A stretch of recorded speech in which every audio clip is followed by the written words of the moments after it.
ଜେଜେ ଜେଜେ ଜେଜେ ଜେଜେ ଉଠ ଉଠ, କ'ଣ ଏତେବେଳେ ହେଲାଣି ଶୋଇଛ ଯେ?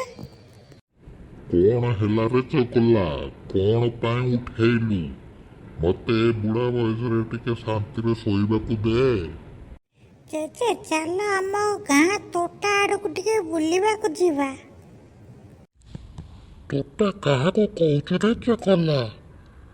ସେଠି ଏବେ ତ ଗୋଟେ ହେଲେ ବି ଗଛ ନାହିଁ। ସମୟ ଥିଲା ସେଠି ଏତେ ଗଛ ଥିଲା ଯେ ସେ ବାଟ ଦେଇ ରାତିରେ ତ ଛାଡ଼, ଦିନରେ ଯିବାକୁ ଲୋକ ବି ଡରନ୍ତି। ଆଚ୍ଛା ଜେଜେ, ସେତେବେଳେ ଆମ ଗାଁ ଶେଳଦା କ'ଣ ଏତେ ସୁନ୍ଦର ଥିଲା? ବହୁତ ସୁନ୍ଦର ଥିଲା ରେ ଚଗଲା, ଏବେ ଆଉ ନାହିଁ। ଜେଜେ, ଆମ ଗାଁ ଶେଳଦା ବିଷୟରେ ଟିକେ କହୁନ, ଆଜି ଶୁଣିବାକୁ ଭାରି ଇଚ୍ଛା ହଉଛି। ଆମ ଗାଁ ଶେଳଦା ଗୋଟେ ବଡ଼ ମୌଜା ଥିଲା, ଏବେ ବି ଅଛି, କିନ୍ତୁ ପୂର୍ବ ଭଳି ପରିବେଶ ଆଉ ନାହିଁ ରେ ଚଗଲା। ଗଛଲତାରେ ସୁସଜ୍ଜିତ ଥିଲା, ପର୍ବପର୍ବାଣିରେ ସବୁବେଳେ ଝୁମି ଉଠୁଥିଲା, ଆଉ ତା ସଙ୍ଗେ ସଙ୍ଗେ ବନ୍ଧୁବାନ୍ଧବର ସମସ୍ତଙ୍କ ଘର ପୂରି ଉଠୁଥିଲା। ହେଲେ ଏବେ ସେସବୁ ନାହିଁ, ଯଦିଓ ଅଛି ହେଲେ ନା ବରାବର। କୋଉ ପର୍ବପର୍ବାଣି ହଉଥିଲା କି ଜେଜେ?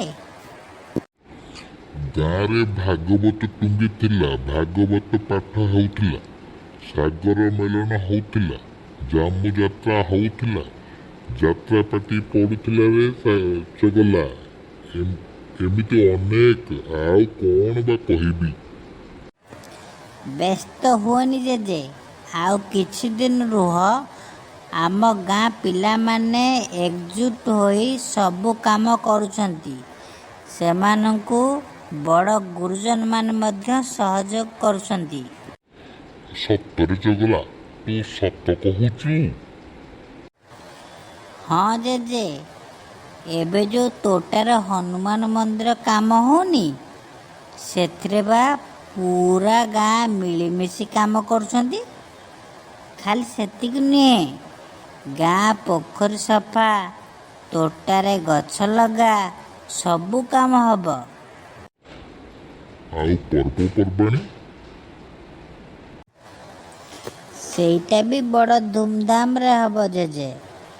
ଆମ ଗାଁ ଶେଳଦାଟି କେମିତି ବା ହବନି। ଯାହା ହଉ ପ୍ରଭୁ, ଏତେ ଦିନ ପରେ ମୋ ଡାକ ଶୁଣିଲ। ଚଗଲା, ଚାଲ ଏବେ ଆମେ ଗାଁ ବୁଲିବାକୁ ଯିବା। ଚାଲ ଜେଜେ, ଚାଲ ଯିବା।